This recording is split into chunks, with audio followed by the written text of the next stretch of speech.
দিয়ে দূর হয় না। হতাশা দূর হবে, বলে দিব তিনটা জিনিস, মাত্র তিনটা। কয়টা ভাই? এক, 5 ওয়াক্ত নামাজ। এক কি? নামাজে আপনি অজু করে সেজদা দেন, ইনশাল্লাহ আপনার মনে প্রশান্তি না আসলে আমাকে এসে বলেন যে আসে না। চোখের পানি, মনের আবেগ যা আছে আপনার ভিতরে, কষ্ট, দুঃখ, যন্ত্রণা, সব আল্লাহকে ঢেলে দিবেন ইনশাল্লাহ। নিজের আবেগ ধরে রাখবেন এখানে, আপনি আল্লাহর জন্য ঢেলে দিবেন। মানুষকে আবেগ দেখা কি লাভ? মানুষ আপনার চোখের পানির মর্ম বুঝবে? মানুষ কি মানুষের চোখের পানির মর্ম বুঝে? আপনার পিতা যদি মারা যায়, আমার কাছে এসে দোয়া চান কান্নাকাটি করে, আমি দোয়া করতে পারবো, কিন্তু আমি কিন্তু আপনার ফিলিংসটা বুঝতে পারবো না। আপনার অনুভূতি কে বুঝতে পারবেন? আল্লাহ পাক আপনার ঘাড়ের রগের চেয়েও কাছে আছে। সুবহানাল্লাহ, সুবহানাল্লাহ, আল্লাহ পাক ঘাড়ের রগের চেয়ে কাছে আছে। গতকালকে বাংলাদেশের একজন বরেণ্য আলেমের সাথে একটা কনফারেন্সে ছিলাম। উনি বলছিলেন যে এক ব্যক্তি, এটা শোনেন, এক ব্যক্তি খুব তার শখ যে তিনি সাহাবীদের মতো নামাজ পড়া শিখবেন। কথা বুঝতে পারছেন? সাহাবীদের মতো নামাজ শিখবেন। তো একজন বরেণ্য আলেমের কাছে এসেছেন, এসে বলছেন যে আমাকে সাহাবীদের মতো নামাজ শিখিয়ে দেন। তখন সেই আলেম আরেকজন আলেমের সন্ধান দিয়েছেন, যে তুমি তার কাছে যাও, তিনি শেখাবেন। তো সেই ব্যক্তি একটু অবাক হয়েছেন, কারণ যাকে প্রশ্ন করেছিলেন তিনি অনেক বড় মুহাদ্দিস, আর যার কাছে পাঠানো হচ্ছে তিনি অত বড় মুহাদ্দিস নন, কিন্তু আবেদ, আমল করেন। তাকে গিয়ে বলছেন উনি আমাকে পাঠিয়েছেন সাহাবী বলা নামাজ শিখিয়ে দেন। তখন তিনি বলছেন ঠিক আছে, সুন্দর করে অজু করে আসো, সুন্দর করে অজু করে আসো। অজু করার সময় খালি খেয়াল রাখবা যে আমি অজু করছি শুধু আল্লাহর সন্তুষ্টির জন্য। কি খেয়াল রাখবেন? অজু করছি শুধু আল্লাহকে রাজি খুশি করার জন্য অজু করছে, আর কোনো উদ্দেশ্য নাই আমার। অজু করতে যাচ্ছে, তিনি আবার বলছেন দাঁড়াও, শুধু আল্লাহকে রাজি খুশি করার জন্য অজু করো। আবার শুরু করছেন, আবার বলছেন শোনো, শুধু আল্লাহকে রাজি খুশি করার জন্য অজু করো। এভাবে বলতেই আছেন। নামাজে দাঁড়িয়েছেন, দাঁড়ানোর আগে বলছেন শোনো, শুধু আল্লাহকে রাজি খুশি করার জন্য নামাজ পড়ো। বলতেই আছেন। এক পর্যায়ে সে ব্যক্তি নামাজ শুরু করলো, নামাজে মনোযোগ এদিক ওদিকে যায়, আর তার মাথায় এটা আসে, এই শুধু আল্লাহকে রাজি খুশি করার জন্য আমাকে নামাজ পড়তে হবে, শুধু আল্লাহকে রাজি খুশি করার জন্য নামাজ পড়তে হবে। এই চিন্তা তার মনের মধ্যে ঘুরপাক খাচ্ছে। এভাবে নামাজটা সে শেষ করেছে। শেষ করে চিন্তা করছে যে নামাজ তো পুরোপুরি মনোযোগ দিতে পারলাম না। বারবার মাথার মধ্যে এরকম চিন্তা আসছে, আল্লাহ আমাকে তো মাফ করে দাও, নামাজটা আমার মনে হলো না ঠিক মতো। তখন সে ফিরে এসে তার সে ওস্তাদকে বলছেন আমার তো নামাজ এরকম করে পড়লাম, কিন্তু শেষমেশ মনে হলো যে নামাজটা হয়তো কবুল হয় নাই, আল্লাহর কাছে খুব মাফ চাইলাম, আল্লাহ আমাকে মাফ করে দাও, নামাজটা মনে হলো না। তখন সেই যে প্রথম ব্যক্তি যিনি পাঠিয়েছেন তিনি বলছেন এটাই হলো সাহাবীওয়ালা নামাজ। তারা আল্লাহকে রাজি খুশি করার জন্য নামাজ পড়তেন, নামাজ শেষ করে আল্লাহর কাছে ইস্তেগফার করতেন, আল্লাহ কিছুই হলো না, কিছুই হলো না। আমার কথা কি বুঝতে পারছেন? অতএব আল্লাহকে রাজি খুশি করার জন্যে আপনি আপনার আবেগ, আপনার ইবাদত সব ঢেলে দিবেন ইনশাআল্লাহ। অন্য কারো কাছে কিছু পাওয়ার আশা করব। আমাকে আল্লাহ পাঠিয়েছেন দুনিয়াতে নামাজ পড়তে, রোজা রাখতে, দিনের প্রচার করতে, দিনের জ্ঞান অর্জন করতে, এই তো। তা আমি একজন মেয়ের জন্য জীবন নষ্ট করে দিব কেন? আমি তাহলে আল্লাহর কাছে কি মুখ দেখাবো, আর নবীর কাছে কি মুখ দেখাবো? ওখানে গিয়ে বলবো আল্লাহ আমি আমার অমুক প্রেমিকার জন্য আশেক হয়ে একদম জীবন দিয়ে দিয়েছি, আত্মহত্যা করেছি। গেছে ভাই, যাইতে দেন। যে ব্যক্তি আপনার অবস্থানকে মূল্যায়ন করে নাই সে আপনার যোগ্য ছিল না। এখন আপনি কি করবেন? নিজের অবস্থান উন্নত করেন, আপনার পিছনে লাইন ধরে ঘুরবে ইনশাআল্লাহ। এটাই বাস্তবতা। দুনিয়া খুব খারাপ জিনিস। মানুষের অবস্থানকে মূল্যায়ন করে, মানুষের অবস্থানকে মূল্যায়ন করে, কিন্তু আল্লাহ রাব্বুল আলামিন আপনাকে সর্বাবস্থায় ভালোবাসেন। আলহামদুলিল্লাহ। এই যে আমরা এখন অনেক পাপ করছি না, আল্লাহ কি আমাদেরকে আযাব দিয়ে ধ্বংস করে দিয়েছেন? আল্লাহ পাক এখনো আমাদেরকে ভালোবাসেন, রহম করেন, আল্লাহ পাক অপেক্ষা করছেন কখন তওবা করবে, আমি তওবা কবুল করব। এই কখন আমার বান্দা খালি একবার বলে আস্তাগফিরুল্লাহ, আল্লাহ পাক সাথে সাথে মাফ করে দিবেন ইনশাআল্লাহ। আর সেই আল্লাহকে ভুলে আপনি কার পিছনে ছুটছেন? আমরা কিন্তু নিয়াত করতে পারি ভাই যে আমরা যারা ওয়াজ শুনলাম জীবনে কোনোদিন সিগারেটে হাত দিব না ইনশাআল্লাহ। রাজি আছি ভাই? অন্য বড় বড় জিনিস তো বহুত দূরের কথা। আচ্ছা, অনেকে রাজি হয় নাই কেন?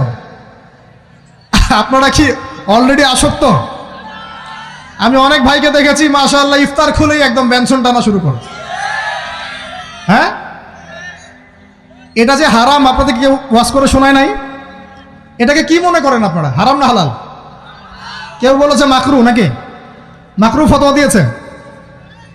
মাকরুহ শব্দের অর্থ জানেন আপনি? মাকরুহ শব্দের অর্থ কি একটু শোনেন। সূরা বনী ইসরাঈল খুলবেন। কোন সূরা? সূরা বনী ইসরাঈল আল্লাহ পাক বলছেন, আমি বনু ইসরাঈলকে এই কাজগুলো করতে নিষেধ করেছিলাম। কোন কোন কাজ? জেনা করো না, জেনার ধার কাছে যেও না, এতিমের মাল আত্মসাৎ করো না, শিরিক করো না ইত্যাদি। যারা আলেম আছেন তারা আমার কথা বুঝবেন। এই কাজগুলোর পরে আল্লাহ পাক বলছেন যে এই প্রত্যেকটা কাজ আল্লাহর কাছে মাকরুহ, অপছন্দের। কিসের? অপছন্দ। আর এটাকে আপনি সহজ মনে করছেন? নিয়াত করি আল্লাহ পাকের সন্তুষ্টির জন্য আমরা কোনোদিনও মাদকের সাথে সম্পৃক্ত হব না ইনশাআল্লাহ। আর বিশ্বাস করেন, শুধুমাত্র মাদকদ্রব্য নিয়ন্ত্রণ অধিদপ্তর এই আইন কানুন এগুলো দিয়ে, জরিমানা দিয়ে মানুষকে মাদক ছাড়ানো যাচ্ছে না, যাবে না। কেন যাবে না এটা আপনারা খুব ভালো করেই জানেন, আমি বলতে চাচ্ছি না। অনেক সময় মাদক বিরোধী কনসার্ট করে মানুষ, মাদক বিরোধী কনসার্টে ওঠার আগে এক বোতল ডাইল খেয়ে আসে আগে। এগুলো কি বাস্তব কথা বলছি না অবাস্তব কথা বলছি? আমাদের যুবক ভাইরা কোশ্চিন কালেও মাদকের ধার কাছে যাবেন না ইনশাআল্লাহ। একটা হাদিস খালি মনে রাখেন, এই হাদিসটা মনে রাখেন। নবী সাল্লাল্লাহু আলাইহি ওয়াসাল্লাম বলেছেন, কেউ যদি মাদকদ্রব্য সেবন করে তার 40 দিনের নামাজ কবুল হবে না। সিগারেট একটা খেয়েছি, 40 দিন নামাজ নাই। এরপর যদি সে তওবা করে আল্লাহ মাফ করে দিবেন। আবার যদি মাদক খায় আবার 40 দিন কবুল হবে না। যদি আবার তওবা করে আল্লাহ মাফ করে দিবেন। আবারও যদি খায় আবারও 40 দিন কবুল হবে না। আবারও তওবা করলে আল্লাহ আবার মাফ করে দিবেন। চতুর্থবার সে যদি মাদক খায়, আল্লাহ রসুল সাল্লাল্লাহু আলাইহি ওয়াসাল্লাম বলছেন, আল্লাহ পাক কিয়ামতের মাঠে তাকে তিনাতুল খাবাল পান করাবেন। কি পান করাবেন? তিনাতুল খাবাল। সাহাবীরা বললেন, ইয়া রাসূলুল্লাহ, এটা কি? তিনাতুল খাবাল কি? নবী সাল্লাল্লাহু আলাইহি ওয়াসাল্লাম বলছেন, এটা হচ্ছে জাহান্নামীদেরকে আযাব দেওয়ার পর তাদের রক্ত মাংসের যে পুঁজ বের হবে, এই যে ড্রিঙ্কস, জাহান্নামের হার্ড ড্রিঙ্কস, এই ড্রিঙ্কসের নাম হলো তিনাতুল খাবাল। আল্লাহ পাক আমাদের সবাইকে মাদক থেকে বাঁচিয়ে রাখেন। আমল হচ্ছে কোরআন তেলাওয়াত। যে ব্যক্তি কোরআন তেলাওয়াত করতে পারে নিয়মিত, তার মনের মধ্যে এই হতাশা, এই ভীরুতা, এই কাপুরুষতা কিচ্ছু আসবে না ইনশাআল্লাহ। আমি গ্যারান্টি দিচ্ছি আপনাকে, হতাশা আসবেই না আপনার মনে যদি আপনি কোরআন বুঝতে পারেন। কোরআনের একটা আয়াত নিয়ে কোনো সময় দেখা যায় 2-3 ঘন্টা সময় পার হয়ে যাচ্ছে, আয়াতটা ছেড়ে সামনে যেতে পারছি না। কোরআনের ভিতরে ঢুকলে আপনি দুনিয়ায় ভুলে যাবেন কি হচ্ছে আশপাশে। আমি এমন অনেক আলেমকে দেখেছি যে একটা বই, পাতলা একটা বই, আরবি বই নিয়ে পড়া শুরু করেছেন, ওই যে ফজরের পরে জোহরের ওয়াক্ত হয়ে যাচ্ছে, বইটাই শেষ করতে পারেননি। বুঝতে পারবেন না?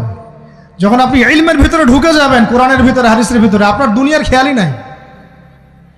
একজন আলেম, তিনি এক রাত্রে একটা বই লিখেছিলেন, চটি বই, এক রাত্রের মধ্যে। বলা হচ্ছে, তার সম্পর্কে বলা হচ্ছে যে রাতের খাবার তাকে দেয়া হয়েছে যে আপনি এটা খেয়ে নেন। তো সে খাবারটা পাশেই আছে, খাবারটা খাবো, এটা লিখে খাবারটা খাবো, এরকম তার চিন্তা ছিল। ফজর হয়ে গেছে, বই লেখাও শেষ, খাবার এই অবস্থায় পড়ে আছে, ডুবে গেছেন ভিতরে, খাওয়ার মাথায় তার খেয়াল নাই। এরকম হয়। একজন মনীষী, বিখ্যাত মনীষী, রিয়াদুস সালেহীন কিতাবের রাইটার, সংকলক আল্লামা নববী রাহিমাহুল্লাহ, এরকম সারা রাত চলে গেছে, পাশে 2টা খেজুর, ওই 2টা খেজুর খাওয়ারই সময় পান। হাদিস নিয়ে গবেষণা করতে রাত পার হয়ে গেছে। আমি বলতে চাচ্ছি, যখন ইলমের ভিতরে, কোরআন হাদিসের ভিতরে ঢুকে যাবেন, আপনার দুনিয়ার খেয়াল আপনার চলে যাবে ইনশাআল্লাহ। এই টেনশন, হতাশা, এই সেই বাদ। তখনই আল্লাহ পাক আপনাকে তার পক্ষ থেকে রহমত দিবেন, বরকত দিবেন, আল্লাহ আপনার দুনিয়ার কাজগুলো করে দিবেন ইনশাআল্লাহ। তখন দেখবেন কেউ আপনার দুনিয়ার ওই কাজটা করে দিয়েছে, কেউ ওই কাজটা করে দিয়েছে, কেউ বাসায় খাবার পাঠিয়ে দিয়েছে, আল্লাহ পাকই এগুলো করাই দিবেন ইনশাআল্লাহ। তো প্রিয় ভাইরা, মাদকে যাবো না আল্লাহর কাছে আসবো? 2 নাম্বার কোরআন তেলাওয়াত, 3 নাম্বার আল্লাহর জিকির। 3 নাম্বার কি ভাই? আল্লাহর জিকির। চলতে ফিরতে সব সময় মুখ চলতে থাকবে, মুখ না চললেও মনে মনে মন তাজা থাকবে, মনে মনে জিকির হতে থাকবে। মনে মনে জিকির করতে পারেন? মুখ নড়বে না, কিন্তু মনে মনে আপনার একটা জিকির হতে থাকবে, সুবহানাল্লাহ ওয়া আলহামদুলিল্লাহ, লা ইলাহা ইল্লাল্লাহ, আল্লাহু আকবার। পারা যাবে? পারে। মানুষের মন কখনো চুপ করে থাকে না, কিন্তু মানুষের মন অলওয়েজ কিছু না কিছু চিন্তা করতে থাকে না, যতক্ষণ না ঘুমায় মানুষ। তো প্রিয় ভাইরা, বেশি বেশি জিকির করবো, সুবহানাল্লাহ, আলহামদুলিল্লাহ, লা ইলাহা ইল্লাল্লাহ, আল্লাহু আকবার, লা হাওলা ওয়ালা কুওয়াতা ইল্লা বিল্লাহ, এগুলো চলতে থাকবে। আল্লাহ পাক তৌফিক দান করুন, আমিন। আমরা আমাদের সমাজে যুবকদেরকে এরকম টিকটকে দেখছি, অনলাইনে আসক্ত দেখছি, জেনায় আসক্ত দেখছি, পর্নোগ্রাফিতে আসক্ত দেখছি। আমরা দেখছি আমাদের যুব সমাজকে মাদকে আসক্ত, কিশোর গ্যাংয়ে আসক্ত। এইগুলো কি আমাদের কাম্য ছিল ভাই? আমাদের কাম্য ছিল? এই অবস্থায় কি যুব সমাজ আল্লাহ পাকের দ্বীনের পতাকা হাতে নিয়ে আল্লাহর জমিনে দিন কায়েম করতে পারবে কিনা একটু আমাকে উত্তর দেন দেখি। এখন এই অবস্থায় পারবে? অতএব অবস্থার উন্নতি করতে হবে কিনা? উন্নতির জন্য রাজি আছি কিনা ইনশাআল্লাহ? আমরা চাই কি আল্লাহ পাকের দিনটা আল্লাহর জমিনে প্রতিষ্ঠা লাভ করুক, আল্লাহর দিন সবার ঘরে ঘরে পৌঁছে যাক, আল্লাহ পাকের দিনের যে সৌন্দর্য সবাই সেটাই, এই সৌরভটা সবাই পাক, আমরা চাই কিনা? সমাজে শান্তি প্রতিষ্ঠা হোক, আবার সেই রাসূলের মতো যুগ চলে আসুক, আমরা চাই কিনা? অতএব আমাদের সবাইকে যৌবনের এই প্রলোভনগুলো থেকে বেরিয়ে এসে আল্লাহ পাকের ইবাদতে আত্মনিয়োগ করতে হবে। আল্লাহ পাক আমাদের সবাইকে তৌফিক দান করুন, বলি আমিন। আমাদের সবাইকে আল্লাহ রাব্বুল আলামিন কুরআন এবং হাদিসের গভীর জ্ঞান অর্জন করার তৌফিক দান করুন, বেশি থেকে বেশি ইবাদত করার তৌফিক দান করুন। আল্লাহ পাক সবাইকে হারাম সমস্ত রিজিক থেকে বাঁচিয়ে রাখুন, জেনা, ব্যভিচার এবং নারীর ফিতনা, মাদক থেকে আল্লাহ বাঁচিয়ে রাখুন। আল্লাহ পাক আমাদের সবাইকে হালাল রিজিক, হালাল সম্পর্ক যথেষ্ট করে দিন। আল্লাহ পাক আমাদের সবাইকে যেন দিনের দাওয়াতের মেহনত করার তৌফিক দান করেন এবং আলেম ওলামার সাথে পরামর্শ করে দিন শেখার এবং বোঝার তৌফিক দান করেন। যুবতী দিনী বোনদের জন্য, এখানে বোনরা আছেন না? আছেন কি না? দিনী বোনরা আছেন? একটা নসিহত দিনী বোনদের জন্য আমি একটা নসিহত করতে চাচ্ছি, একটা নসিহত। আমার এই একটা নসিহত একটু মন দিয়ে শুনুন প্রিয় দিনী বোন। রাসূলুল্লাহ সাল্লাল্লাহু আলাইহি ওয়াসাল্লাম আমাদের দিনী বোনদের জন্য জান্নাতে যাওয়ার একটা ফর্মুলা বলে দিয়েছেন। আমি কি বলবো সেটা? আচ্ছা, রাসূলুল্লাহ সাল্লাল্লাহু আলাইহি ওয়াসাল্লাম বলেছেন আমাদের দিনী বোনেরা, আমাদের মায়েরা, এই নারী জাতি মাত্র 4টা কাজ করলে জান্নাতের যে কোনো দরজা দিয়ে ইচ্ছা প্রবেশ করতে পারবে ইনশাআল্লাহ। খুশি হন নাই? কয়টা কাজ? মাত্র 4টা। এক, যদি আমাদের দিনী বোনেরা 5 ওয়াক্ত নামাজটা ওয়াক্ত মতো পড়ে, আল্লাহ পাক তৌফিক দান করুন, বলি আমিন। 2 নাম্বার, যদি তারা রমাদান মাসের রোজাটাকে ঠিক মতো আদায় করতে পারে। 1 নাম্বার 5 ওয়াক্ত নামাজ ঠিকঠাক আদায় করা, 2 নাম্বার রমজান মাসে সাওম রাখা, 3 নাম্বার তাদের লজ্জাস্থানের হেফাজত করা, মানে শরঈ পর্দা মেনটেন করা, শরঈ পর্দা মেনটেন করা। এবং আমি বলে দেই, চেহারাটা আপনাদের পর্দার অন্তর্ভুক্ত। এটা নিয়ে অনেক বাকবিতণ্ডা হয় না সমাজে, চেহারা দেখানো যাবে কি যাবে না ইত্যাদি। চেহারা আপনার পর্দার অন্তর্ভুক্ত বিষয়, ফুল স্টপ। এর উপরে ফতোয়া অনেকে অনেকভাবে দিচ্ছে, কিন্তু বরেণ্য উলামায়ে কেরামের কিতাবগুলো ঘাটাঘাটি করেন, তাদের ফতোয়া হচ্ছে চেহারা আপনার পর্দার অন্তর্ভুক্ত বিষয়, চেহারা ঢেকে রাখবেন, আল্লাহ পাক তৌফিক দান করুন। চোখ থাকবে খোলা, ঠিক আছে। 4 নাম্বার, স্বামীর আনুগত্য করতে হবে। স্বামীর আনুগত্য, এই যে আনুগত্য শব্দ শুনলেই মানুষের একটা মানে নেগেটিভ ধারণা তৈরি হতে পারে। স্বামীর আনুগত্য মানে কি আমি তার দাসত্ব করব? আনুগত্য মানে, প্রিয় দিনী বোন, আনুগত্য মানে দাসত্ব নয়। আনুগত্য মানে কোরআন সুন্নাহর যে বিধানগুলো আপনার স্বামী আপনাকে পালন করতে বলবে, আপনি সেগুলো করবেন, আপনি করতে বাধ্য। কিন্তু স্বামী যদি কোরআন সুন্নাহর বাইরে কিছু করতে বলে, সেটা মানতে আপনি বাধ্য নন। স্বামী যদি আপনাকে বলে যে সুদ খাও, এই যে সুদী এনজিওতে আসো, নাম লেখাও। স্বামী যদি আপনাকে বলে যে আসো বেপর্দায় বাইরে যাই, সাজুগুজু করে বের হও, চলো ঘুরে আসে বেপর্দায়। স্বামী যদি বলে দেবরকে একটু খাবারটা দিয়ে আসো, আমার অফিসের কলিগ আসছে, খাবার পরিবেশন করো, আসো ডাইনিংয়ে আসো, এই যে হারাম কাজ, বেপর্দার আদেশ করছে, সুদের আদেশ করছে, আপনি সেগুলো পালন করবেন না। কিন্তু হালাল বৈধ যে কোনো বিষয় আপনি স্বামীর আনুগত্য করবেন, এটা আপনার উপর ফরজ। এই 4টা কাজ যদি আপনি করতে পারেন, জান্নাতের যে কোনো দরজা দিয়ে ইচ্ছা আপনি প্রবেশ করতে পারবেন ইনশাআল্লাহ। আল্লাহ পাক আমাদের দিনী বোনদেরকে এই 4টা কাজ করার তৌফিক দান করুন। আমাদের সবাইকে আল্লাহ পাক জান্নাতের জন্য কবুল